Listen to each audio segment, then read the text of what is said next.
சத்யா, சத்யா, சத்யா.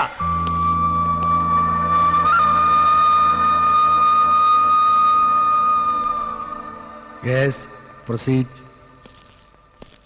கணம் நீதிபதி அவர்களே, கணவன் மீது இருட்டில் தவறுதலாக கால்பட்டால் கூட பாவம் என்று கருதுகின்ற பாரத பெண்கள் வாழ்கின்ற இந்த நாட்டில் தன் கணவனை பட்டப்பகலில் வெட்டி கொண்டிருக்கிறாள் இந்த சத்யா.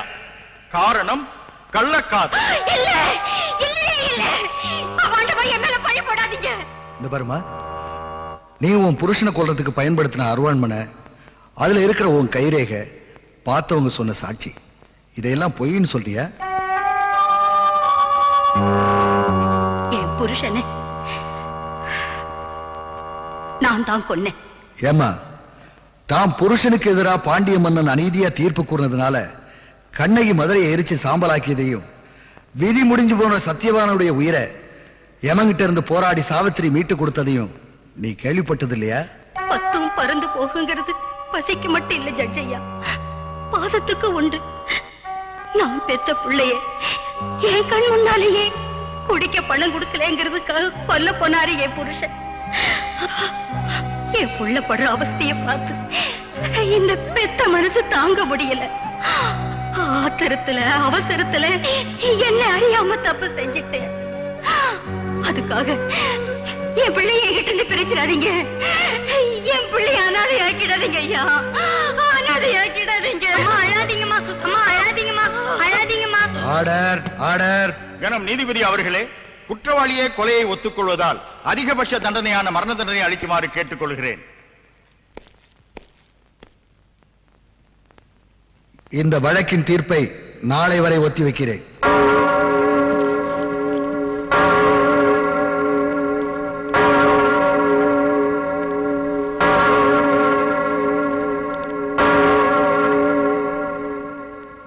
தன் பிள்ளையை காப்பாற்றுவதற்காகத்தான் இந்த கொலையை செய்தேன் என்று குற்றவாளி சொல்வதை இந்த நீதிமன்றம் நம்ப மறுக்கிறது.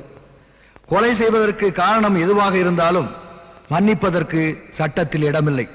குற்றவாளி ஒரு பெண் என்பதாலும் அவருடைய பிள்ளையின் எதிர்காலத்தை கருதியும் குற்றவாளிக்கு மரண தண்டனை அளிக்காமல் ஆயுள் தண்டனை விதித்து தீர்ப்பு கூறுகிறேன்.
அந்த பையனை அடிக்காதீங்க.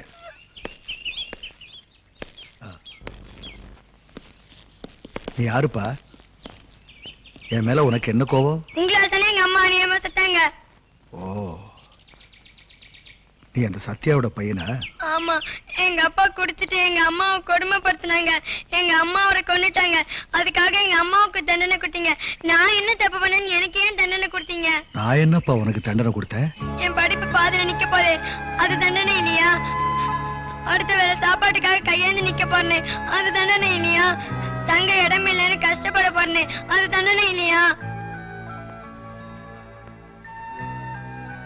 ஒரு நீதிபதிய நீதிமன்றத்து வாசல்ல நிக்க வச்சு நியாயம் கேட்கிற உன்னை அந்த நீதிக்கே காவல் நாக்குறேன். அத்தை, இன்னைக்கு என்ன பட்டு புடவை நகை எல்லாம் புது பொண்ணு மாதிரி அஸ்திரீங்க?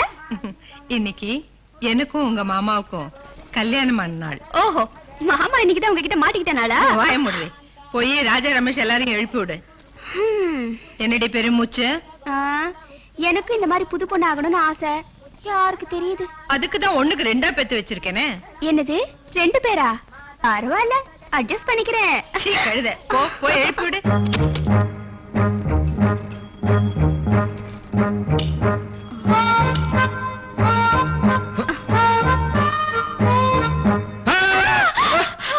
பெரியதா, நான் தான்.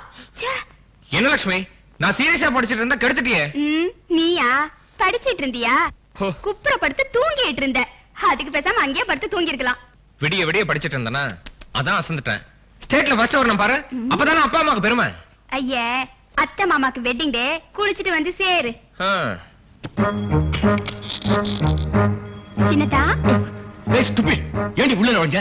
ஒரு கல்யாணம் ஆகாத பையன் என் ரூம்ல எப்படி வேணா இருப்பேன். இஷ்டத்துக்கு உள்ள நுழைஞ்சறதா? Out, get out. என்ன சும்மா எண்ணெயில போட்ட கடுகு மாதிரி பொரியற? நீ கசக்கறதையும் உள்ள சொருகறதையும் பார்க்கல நினைச்சிட்டியா? ஏய், டாடி கிட்ட ஏதாவது போட்டு கொடுத்த மூஞ்சில ஆசிட் ஊத்திடுவேன். ஆசிட்? ஆசிட் ஊத்தினா மூஞ்சி மட்டும்தான் வெந்து போகும். அதுவும் பிளாஸ்டிக் சர்ஜரி பண்ணி சரி பண்ணிடலாம். ஆனா நீ அடிக்கிறியே, உள்ளுக்குள்ள போனா ஒண்ணும் பண்ண முடியாது. ஆளே அவுட். எனக்கே அட்வைஸா? அவ்வளவு பெரிய மனுஷி ஆட்டியா நீ? 4 வருஷம் ஆச்சு. உனக்கு அத வெயிட்டிங். எப்ப கட்டிக்கலாம்? ஐயோ, உன் சங்காத்தமே வாணா, முதல்ல போய் தொலை. இன்னைக்கு அத்தை மாமாக்கு வெட்டிங் டே, ஒழுங்கா குளிச்சிட்டு வந்து சேரு. அது எனக்கு தெரியும், நீ போய் வேலைய பாரு. மக வைத்து பேத்தி மலை மாறி வளர்ந்து நிக்கிறேன். அவளுக்கு ஒரு மாங்கல்யம் ஏற்பாடு பண்ணணும்னு எப்ப நினைச்சு பாத்திருக்கீங்களா? யோசனை என்னம்மா யோசனை?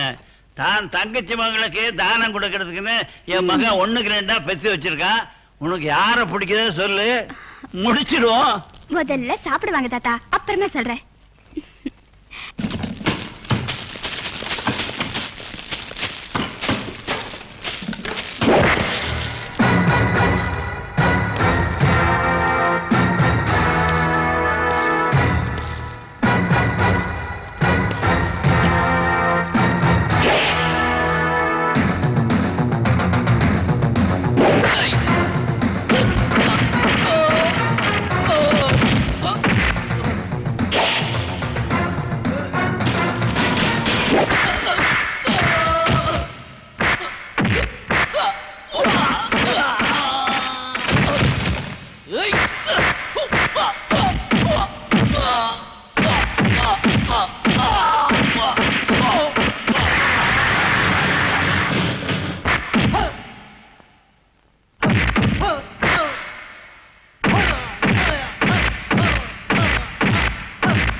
எடுங்கண்ணே, எடுத்து கொடுங்க. குட் பாய். ஹலோ, ஜட்ஜா விடுங்களா? எஸ், சத்யமூர்த்தி. இல்ல, முதலியார் உங்களோட பேசணுங்கிறாரு. முதலியாரா? எந்த முதலியார்? என்னடா?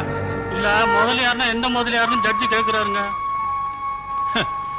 தமிழ்நாட்டுல பிறந்தவன் எம்ஜிஆர்னா யாருன்னு கேக்குறது தான் இருக்கு. இந்த முதலியார யாருன்னு கேக்குறது. பதவி உயர்ந்த உடனே பழசெல்லாம் மறந்துடக்கூடாது மிஸ்டர் சத்யமூர்த்தி அவர்களே. சாத்தாங்குளத்துல ஜுடிஷியஸ் மேஜிஸ்ட்ரேட்டா இருந்த நீங்க டிஸ்ட்ரிக்ட் ஜட்ஜா பதவி உயர்ந்த உடனே முதல் மாலையை போட்டதே இந்த முதலியார் தான். முதலியார மறந்துட்டாலும் மாலையாவது ஞாபகத்துக்கு வருதா? அடடே, நம்ம முதலியார சொல்லுங்க சார். ஆயுதம் கடத்துறத அரசாங்கமே வேடிக்கை பார்த்துட்டு இருக்கு. அப்படியா சொல்றீங்க? என்னமோ போதைப் பொருள் கடத்துறான்னு என் தம்பி அந்த போலீஸ்கார பயலுக. அது வேற யாரும் இல்ல, நீ வளர்க்கிறிய சிவான்னு ஒரு வெறி நாய். அது புடிச்சிட்டு போயிடுச்சான்ப்பா. ஒரே தோட்டாவில அவன் கதையை என்னால முடிக்க முடியும். நான் மனுஷனை விட தோட்டாவை ரொம்ப நம்புறவன். அது வேஸ்ட் ஆகக்கூடாதுக்காக தான் உனக்கு போன் பண்றேன்.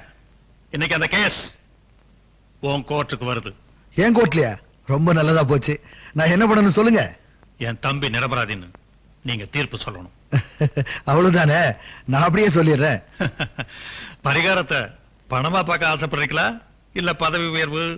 ஐ மீன், பெரியவங்க நீங்க நினைச்சா என்ன பிரதமரா கூட ஆக்கலாம். அதெல்லாம் அப்புறம் பாத்துக்கலாம்.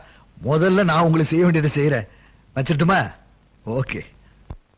ஜட்ஜ் ஆடி போயிட்டாருல, முதலியார்னா சும்மாவா இருக்காதா பின்ன? ஏண்டா இந்த போதை மருந்து கடத்துறதை விட நாமளே தயார் பண்ணிட்டா என்ன? தாராளமா, நீங்க நினைச்சா முடியாதா? அப்பா, என்னம்மா? என்னப்பா போதை மருந்து அது இதுன்னு பேசிட்டு? அதையெல்லாம் ஒழிச்சிட்டு காந்தியோடைய கனவை எப்படியாவது நனவாக்கணும்னு இவன்ட்ட சொல்லிட்டு இருக்கேம்மா. நீ என்னடானா அறகுறையா கேட்டுட்டு பாப்பா ஏதோ பார்க்க கூடாத சினிமா பாத்துட்டு போட்டிருக்குது, அதான் பிரமையில ஏதோ உளருது. பாப்பா விளக்கு வச்ச பிறகு ஐயா வீட்டை விட்டு வெளியவே போக மாட்டாரு. ஏன் தெரியுமா? இருட்டுக்குள்ள பூச்சி போட்ட மீச்சிட கூடாதேங்கிற தர்ம சிந்தனை தான். அப்பேற்பட்டவரை போய் டாடி ஸ்விம்மிங் போயிட்டு வரேன் டாடி. போயிட்டு வாமா. டேய், என் பொண்ணு குழந்தாடா. அப்படியே இருந்துட்டா தப்பே இல்ல முதலாளி. சிவராஜ், சிவராஜ், சிவராஜ். Yes, proceed. மயிலாட், என்னுடைய கட்சிக்காரர் தேசப்பற்று அதிகமுள்ள குடும்பத்தில் பிறந்தவர். ஆன்மீக அறநெறிகளில் நம்பிக்கை உள்ளவர். அதனால்தான் அகில உலகத்துக்கும் விபூதி ஏற்றுமதி செய்யும் தொழிலை தன் பரம்பரை தொழிலாக செய்து வருகிறார். இந்து மதத்தின் வளர்ச்சியை பொறுக்க முடியாத யாரோ சில அந்நிய சக்திகள் விபூதி பாக்கெட்டில் போதை மருந்தை அடைத்து வைத்துவிட்டு மரியாதைக்குரிய எனது கட்சிக்காரரை குற்றவாளி ஆக்கி இருக்கிறார்கள் என்பது என் வாதம். That's all your honour. இந்த வழக்கை பொறுத்தவரை எதிரி ஒரு குற்றவாளி என்பதை அவர் சகோதரர் டெலிபோன் மூலம் என்னிடம் ஒப்புக்கொண்டிருக்கிறார். விபூதியின் பெயரால் விஷத்தை பரப்பும் இந்த சமூக விரோத செயலுக்கு மதமும் அந்நிய சக்தியின் சூழ்ச்சியும் தான் காரணம் என்று எதிர்த்தரப்பு வக்கீல் கூறுவதை இந்த கோர்ட் ஏற்க மறுக்கிறது. ஆகவே குற்றவாளிக்கு 5 ஆண்டு கடுங்காவல் தண்டனை விதித்து இந்த நீதிமன்றம் தீர்ப்பு கூறுகிறது. அதே நேரத்தில் எந்த மிரட்டலுக்கும் அஞ்சாமல் தன் கடமையை செய்த போலீஸ் அதிகாரி சிவாவை இந்த நீதிமன்றம் பாராட்டுகிறது.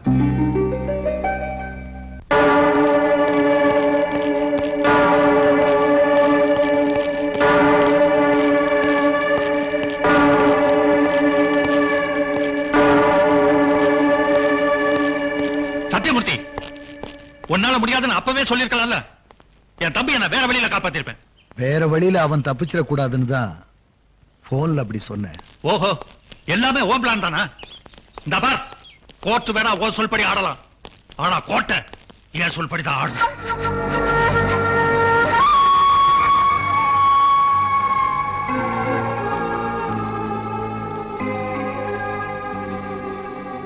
சத்தியமூர்த்தி, கூடிய சீக்கிரமே இந்த முதலியார் யாருன்னு தெரிஞ்சுக்குவேன்.